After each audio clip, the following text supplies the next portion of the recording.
हाँ तो दोस्तों, हमने पहले वीडियो में देखा कि ब्रिटिश संविधान के सूत्र के बारे में, इसके बारे में पढ़ा, ब्रिटिश संविधान के सूत्र के बारे में। आज हम पढ़ेंगे ब्रिटिश संविधान के विशेषता और उनके लक्षणों के बारे में।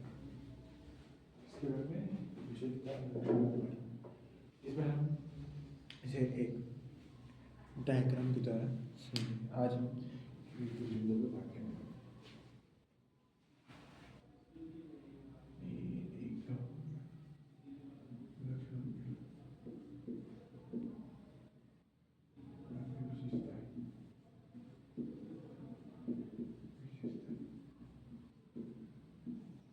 ठीक है,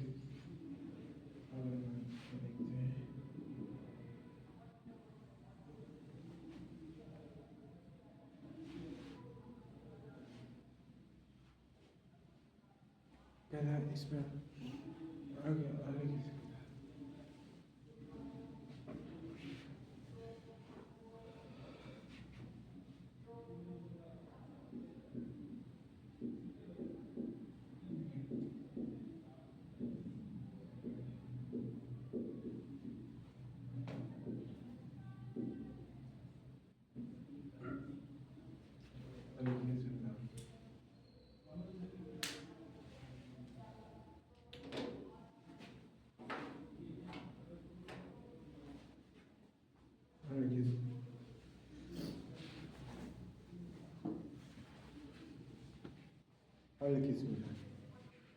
आगे की सुविधा नहीं क्या जो संविधान अभी तक लिखा हुआ नहीं है, प्रथाएं और परंपराओं पर चला हुआ है। ठीक है, कि इस और ऐसा भी समझा जाता है कि इन संविधान में क्या इनका कोई स्वरूप ही नहीं है, लेकिन इसके साथ साथ गवर्नर का मतलब ये भी है, कोई भी संविधान जो है ना तो वो लिखित होता है पूरी तरह से और ना ही अलिखित होता है। ठीक है, लेकिन जो इंग्लैंड का जो संविधान वो है अलिखित संविधान है। इसमें न्यूमैन के अनुसार जो बात बोली है वो है कि जो बात ब्रिटिश संविधान को विशिष्ट बनाती है वो ऐसे नियमों का अस्तित्व है जो केवल परंपरा पर आधारित है। वही बात है।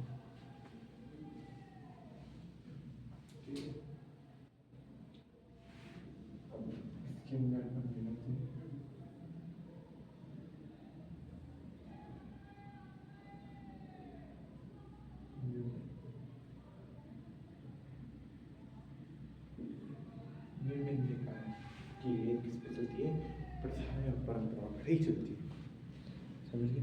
और दूसरा है अपना लचीला और परिवर्तनशील चिंतन। दूसरा क्या है?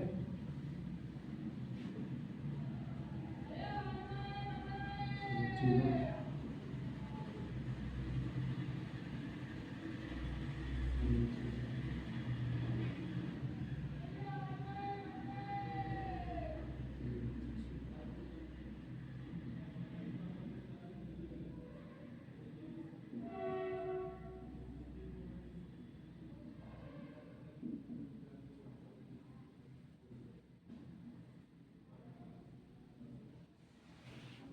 दूसरा क्या है?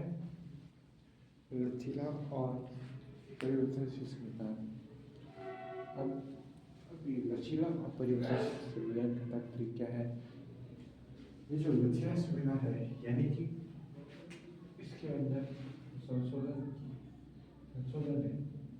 वो बड़ी आसानी से किया जाता है,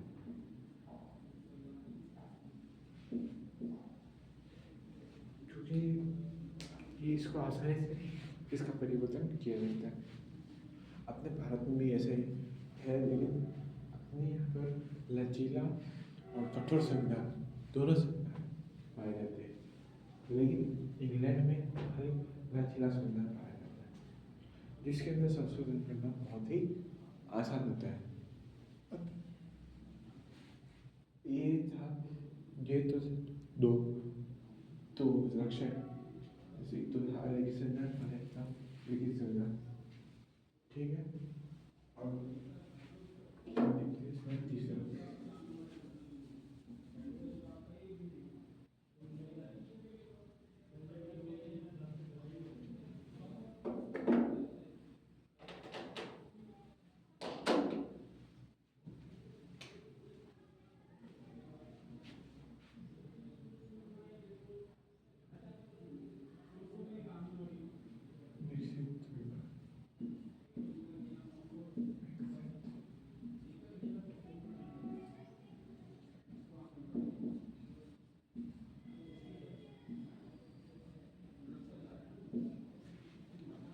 फिर तीसरा क्या है अपने पास विकसित संविधान, यानी कि इनका जो संविधान होता है वो कैसा होता है, विकसित होता है। ठीक है, अब ये जो विकसित संविधान इसको बदलने की जरूरत नहीं पड़ती। क्यों विकसित संविधान को बदलने की जरूरत इसलिए नहीं पड़ती क्योंकि पहले से बना हुआ है। ठीक है, और लेकिन इसको हम धीरे धीरे इसके अंदर धीरे धीरे संशोधन करते कर सकते हैं इसके अंदर, जिससे विकसित हो जाएगा। ठीक है, ठीक, ब्रिटिश का संविधान जो क्या लिखित है उसके अंदर एक नई नई अच्छी बातें आएगी जिससे कि वो विकसित होगा। फिर इसलिए इसके जो लक्षण है इसका दूसरे संविधान में कहते हैं। फिर क्या है, स्वरूप की दृष्टि से संवैधानिक राजतंत्र,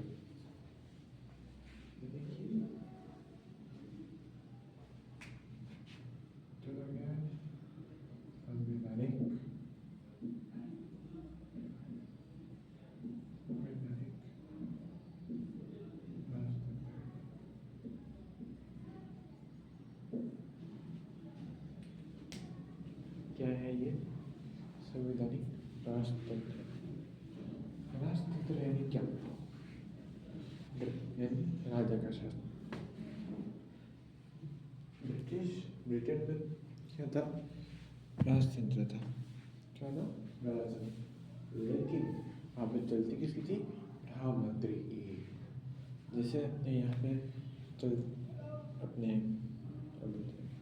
यहाँ पर प्रधानमंत्री की ही बात, भारत में भी बात प्रधानमंत्री की बात चलती है। राष्ट्रपति जो होता है नाममात्र होता है, वहाँ पर भी राजा नाममात्र होता है। ठीक है, और वास्तविक सत्ता किसके पास होते हैं, प्रधानमंत्री के पास। संवैधानिक राजतंत्र यहाँ पर कहने को तो राजतंत्र है,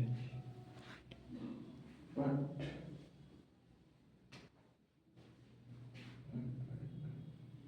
अभी बाकी देखिए देखने में गणराज्य लोक,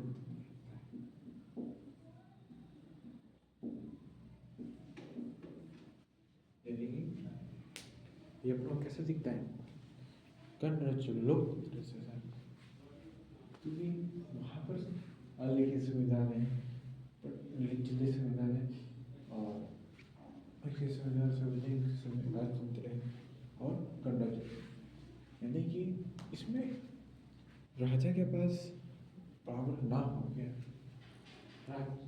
राज्यों के पास, राज्यों में रहने वाले लोग, जनता के पास शासन रहता है, उसे हम क्या बोलेंगे, गणराज्य लोकतंत्र। लेकिन लोग को द्वारा अपने राजा का चुना जाए। दो सभाएं होती, एक तो लोकसभा नहीं लॉर्ड सभा, और एक लॉर्ड सभा होती है जिसमें राजा का संविधान से, और एक होता है लोकसभा। ठीक है, ये दो प्रकार की होती है। लोकसभा में यानी प्रधानमंत्री का, और लॉर्ड सभा में यानी राजा का। ठीक है, फिर पांचवा छठा है संसद प्रजातंत्र। संसद में प्रजातंत्र आप कैसे समझोगे, संसद में प्रजातंत्र मतलब प्रजा के अनुसार चलने वाला जो राज्य, उसको क्या बोलेंगे, संसद में प्रजातंत्र। मतलब संसद के हिसाब से चलने वाला राज्य, देश, उसको क्या बोलेंगे, संसद में प्रजातंत्र।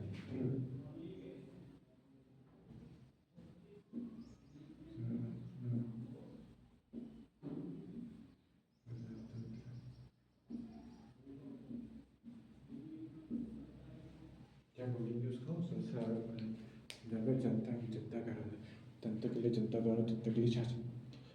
ठीक है, यहाँ पर वही बात लागू होगी। अलग ही संविधान है, जिला संविधान है, विकसित संविधान है, संवैधानिक संविधान, गणराज्य लोकतंत्र, समझ, यानी जनता के द्वारा यहाँ पर चुना गया शासन, ठीक है। फिर अपने आता है एकात्मक शासन।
क्या हुआ?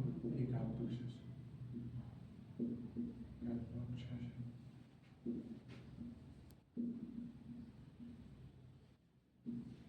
यानी कि वहाँ पर एक ही देश का हुक्म चल रहा, यानी कि वहाँ पर एक वहाँ पर कहने को जो दो शक्तियाँ हैं, राजा की सहमति एक ही वहाँ पर शासन है। वहाँ पर सिर्फ किसी होती है प्रधानमंत्री की, इसलिए उसको क्या बोलते हैं? एकात्मक शासन, ठीक है। अब दूसरा है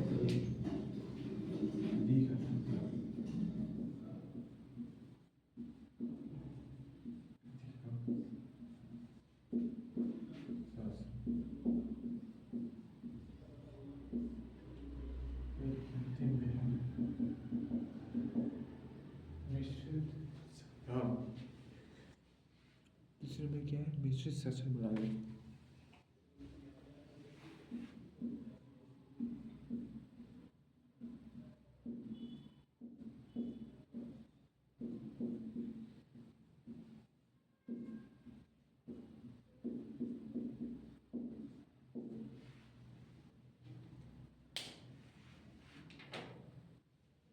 ठीक है, एक फिर उसके बाद हो गया एकात्मक शासन, हो गया विधि का शासन, हो गया मिश्रित प्रणाली हो गई, ठीक है।